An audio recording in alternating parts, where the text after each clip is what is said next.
Motherfucking DJ. This is why I walk and talk this way. I'm a motherfucking DJ. This is why I walk and talk this way. Minimum wage. Yeah. A lot of sensitive issues have two drastically different points of view, and both sides are usually pretty insistent that they shouldn't compromise because the other side is 100% wrong. This is one of those issues.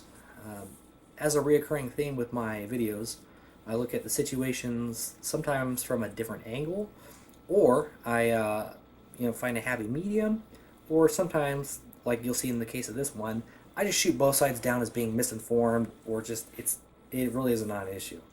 So to being with the two opposing sides of the issue, they are raise the minimum wage to something like $15 an hour, or do nothing. The argument is to the point where the minimum wage is the minimum wage a person is supposed to be able to earn a living, a decent living, to say. The basis here is that federal minimum wage of $7.25 an hour isn't enough to survive on, so more than doubling that to $15 an hour should fix all that, right? Well, the opposite side of the spectrum to that minimum wage thing is that minimum wage only applies to burger flipping jobs that teenagers might have. So surviving a minimum wage is a non-issue because it's something that somebody does for a small fraction of their life, not for a living.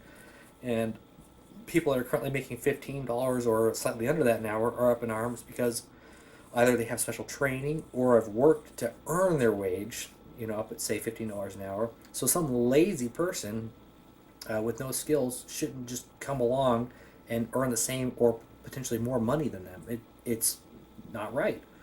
Well, a lot of arguments and issues correctly or don't correctly identify the initial conditions, and they don't foresee the ramifications. The people earning the minimum wage think doubling their earning potential will make life easier because they'll be effectively able to double what they can afford. So more accurately, they'll be able to get ahead of their bills. So instead of being behind or living paycheck to paycheck, they'll be able to kind of play catch up, and be able to survive. Well, the first point I'll dive into is kind of basic economics. The people worried that the moochers that would suddenly be earning the same amount of money or more than them with a drastic minimum wage increase kind of haven't considered how the market balances out. If a large portion of people suddenly had a sharp increase in earning potential, that would in turn raise the cost of the products said people produce or the services they provide. That ripple effect works its way up, and then that would cause a massive inflation. So people's buying potential would plummet. So people making $15 an hour would then see an increase probably to roughly $30 an hour because the services or products they provided are going to double in value. So everyone's affected. The sheer nature of capitalism with supply and demand does this in small amounts all the time. That's where inflation comes from. The only thing with a rapid inflation serves is it would rapidly deflate the value of the dollar. The ripples would be nasty, and to balance out, everyone would pretty much take up the shorts for a couple of years until the market values on products kind of settle out and wages settle out. Within a decade, all the people making $15 an hour that were making $7.25 an hour would then complain that they still had to work two jobs because their rent doubled, food costs doubled, the cost of fuel and vehicles doubled, etc. So the ramifications would penalize everyone and actually set the entire country back while things kind of stabilize. So don't forget too that in the global environment, if there was a massive inflation in say the US, other countries wouldn't want to import American products, and big businesses in the US would be more apt to importing products and goods from other countries because of the currency exchange, as well as outsourcing labor to other countries to kind of gain a little bit of an edge from their increase in labor costs. I'm not an economist, but these hyperinflation scenarios have happened historically. It's a real thing from issues like this. And countries like Germany have been set back by decades to the point where they aren't even a speck of the world influence as much as they used to be. And then World War II happened. Things plummeted bad. So you got to be careful what you're asking for. Having a year or two of awesome earning potential and buying potential isn't worth the decades or even permanent financial repercussions, which it would happen. There's just no question about it. That's how economies work. politicians, on the other hand, that make these promises to you that they're going to make this, they're going to raise minimum wage, they want your votes, not what's best for you. So, from the vantage, it appears that I'm on the side against the minimum wage increase. But that's not entirely true, though. I mentioned on defining the initial conditions of the problem, which requires a bit of rewinding. Pre the Great Depression, wages were all over the board. There was no real middle class in the U.S., and the Great Depression really knocked everyone on their behinds. If you wanted to live in a big city, you were going to work in a blue-collar job. You were going to work in a factory or something. With supply and demand, a factory owner had a lot of worker supply from all these people moving to the cities. And using today's dollars, if somebody wanted $8 an hour to work at a factory, someone else would come in and say, I'll work for $7 an hour to get a job. And then a factory on the other side of town would then be able to pay people $6 an hour after factory A was fully staffed, because people still needed a job and there was still more worker supply. And there was no recourse. Unions at the time were the only real recourse, but unions are highly problematic and it's a can of worms, something completely differently. Regardless, the class divide ensured that the average worker pay would be as low as possible to kind of match demand for products. No demand for products meant no jobs, so people wouldn't work for you. If demand was high, you needed a lot of workforce, and you could pay people peanuts, and you could abuse them. And then the workforce would require government assistance for healthcare, food, and that sort of thing. So government had to bridge that gap. So then, in the end, big businesses, they really won big because they paid their employees peanuts, and then the government would take up the slack, having to pay out benefits. And the government had to do that, otherwise the economy would falter. It's a real death spiral for worker equality, and the social divide was huge. There was no real middle class. So Roosevelt in 1938 enacted the Minimum Wage Act, which is the wage for a decent living. So if, say, $7 an hour was acceptable to live on, that's the lowest amount you paid. This really helped set a sort of level playing field. So the workers wouldn't need government assistance, and big businesses couldn't exploit the workforce to pad his or her, mostly his, pockets. And there was much rejoicing. With that notion, $15 an hour then should be an acceptable pay for someone to have a decent living in the U.S. today, right? Well, you missed the initial conditions, where I haven't really set the initial conditions yet. People love quoting certain things, or just picking on the good points of an issue and then kind of ignoring the bad points. Americans are greedy by nature and are way too entitled, which really comes into play. Imagine actually fearing starving to death, or freezing to death, or living in a cardboard box. That was the case in the 1930s. Those were real issues, and the eventual middle class then would be embarrassed if they look forward to the future to see how the lower class people live today. They're very entitled. The materialism in this modern culture is embarrassing, and it would humble you to see how the middle class, the eventual middle class, in the 1940s survived. Just some quick numbers. The average cost of a new car in 1940 was $850, and 40% of Americans didn't own a car. The other 60% most likely had one car per household.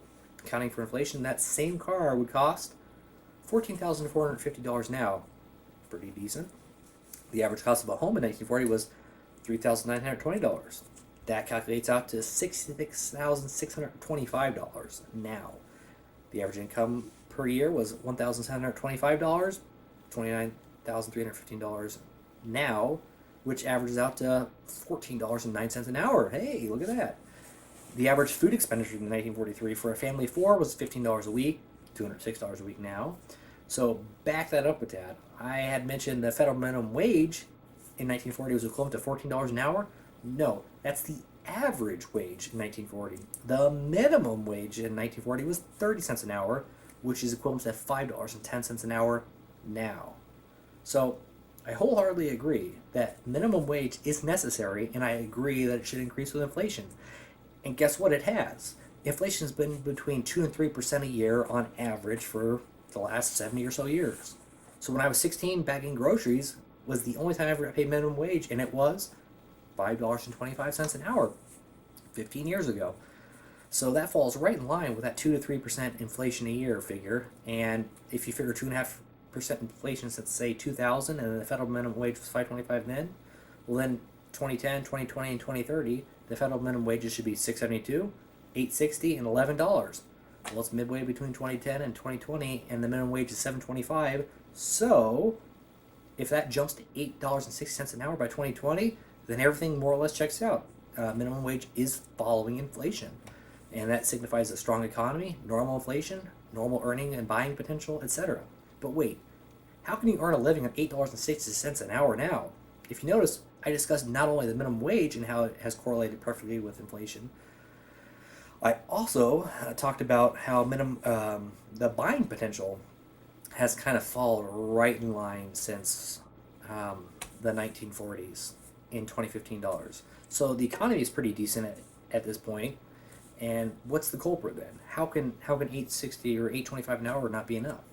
I had mentioned people were very humble in the 1940s and they'd be embarrassed at the entitlement in modern society. So the buying and earning potential hasn't changed one iota since 1940. People have. Can you buy a new car for $14,450 now? $14,450 now? Absolutely. Do 60% of Americans have one $14,450 car and associated payments? No. The average American has a $33,560 car, says Kelly Blue Book. But wait, average American household has 2.28 cars, and that was in 2008. Say the average American has 2 new cars, and not figuring interest, that's $1,118 a month for a car payment. Wow. Even if a household only has 1 new vehicle per month, that'd be $559 a month. Well, minimum wage is $1,257 a month before taxes. So even with 1 car, that's half your earnings. So yes, you and your spouse will need 1 or 2 jobs, especially if you both want a new car. What about houses? Do $66,625 houses exist? Well, in the Midwest and a large portion of the country, they sure do. The average U.S. home cost is $180,000. What about the coast where house prices are more than 2 times that on average? Should the state minimum wages in California and New York be $15 an hour because prices are 2 times higher there? No, I think not. The average home cost is just that, average. If you want to do the bare minimum and for work and get the minimum wage possible, don't expect an average or above average home. There are plenty of decent homes in the Midwest for $66,000, and I used to live in California. Believe me, I realize that sounds ludicrous. A house for $66,000, but that's a real thing around here. Again, Americans are very entitled and don't look at the big picture. In the 1940s through 1970s, living in a trailer wasn't the end of the world. My grandparents and father lived in a trailer for much of the 50s and 60s, and at the time, my grandfather was a career military person. He wasn't a minimum wage person. They did that all the time, and they put away money, and after 20 years of service, he retired and bought a house. He had saved up, and that was in the mid-60s. He bought a house for $18,000. That was standard. That's what people did. They saved up and actually could afford things. And it wasn't until the 1980s or so when trailer homes started getting a kind of a stigma as being low class and not a valid option to most people. Why is this? Well, if you do the bare minimum and are content with earning a minimum wage, usually you can't afford more than a trailer. So after a while, you start getting multiple generations of people who are also kind of doing the bare minimum and don't aim to advance. And so instead of, after a while moving up and buying a house, they're stuck in a trailer. And then you get trailer trash. That's perhaps not the avenue people want to go down, but again, we're talking about minimum wage, not average wage. If you expect higher living standards, then put forth the work to advance beyond the minimum. And the average cost for a new manufactured home is upwards of $73,000 now, while single wides go for $37,000. That's new. Figuring rental space between $100 and $300 a month, and we'll shoot for the median cost for the trailer because you might not buy new. That's around $300 a month, and with your rental, you're looking at say $600 a month for everything, for your rental space, your trailer, and everything. Well, guess what? $600 a month. Congratulations, you can live on minimum wage even in California with a trailer.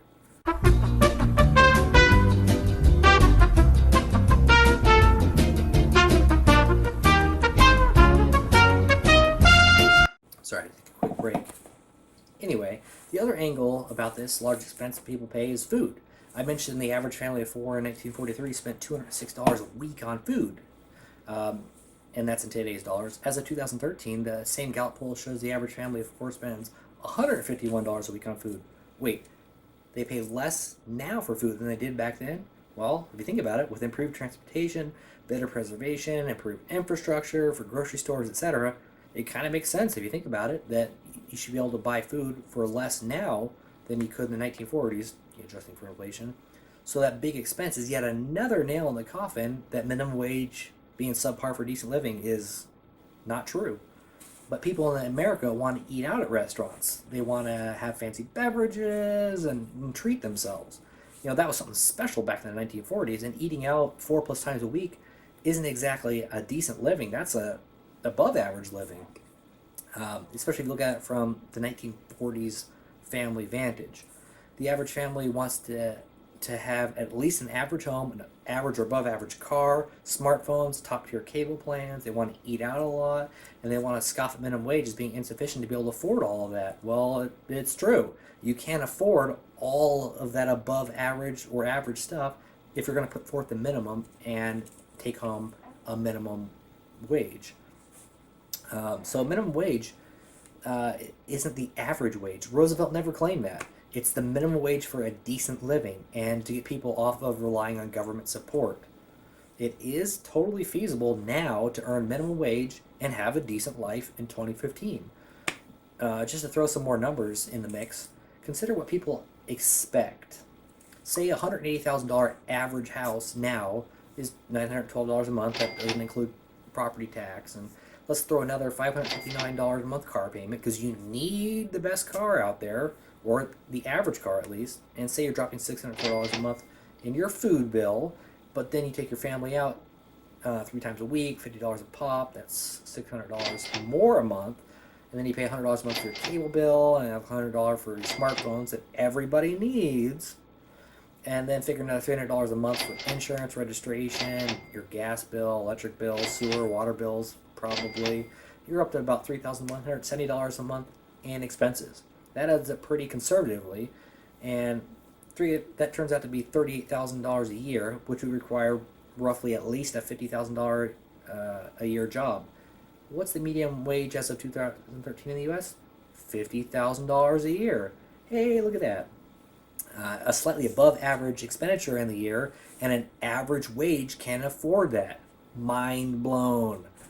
Also, the way I look at it, places like California and New York offer above average living conditions and thusly cost more to live. So don't expect to earn a decent living wage and then live somewhere above average. I really enjoy vacationing in Hawaii, and I make an above average wage, and I fully respect and understand why the cost of living there is so much more than anywhere else. So I might be able to afford to live there, but with my above average pay and then the above average cost to live there, I'd break even. So it'd be even more logical for me to move to Hawaii and then take a minimum wage job and then expect to afford to live and raise a family there. It doesn't make any sense. Again, it's an above average setting, so a below average wage person shouldn't feel entitled to be able to live there. You gotta pay to play. So I didn't directly take a side in this argument for what the argument was labeled as. I took a side with a different vantage entirely. Raising the minimum wage to $50 an hour would be a huge setback to everyone and is a terrible idea. So I'm obviously not taking that side of the argument. Conversely, I didn't take the other side, which is not to adjust the minimum wage because minimum wage is for kids in high school or burger flippers who are lazy and should get off their butts. I don't think the minimum wage needs to increase because it has followed inflation and so has buying power. The system all checks out. So while yes, minimum wage jobs are typically reserved for people starting out, I did, it is feasible and realistic to not push oneself and survive on a minimum wage job. I think it's foolish and it's hard to respect someone without any work ethic or drive, but I don't think they are being penalized either for doing so. You have to be careful what you wish for, as I've used minimum wage increase advocates' words kind of against them, really. I've shown with actual numbers that minimum wage is exactly where it needs to be. And there's kind of a societal problem here, not an economic one. I've also shown that the average wages can afford an average lifestyle if you want to go that route. So it's kind of the dirt on that.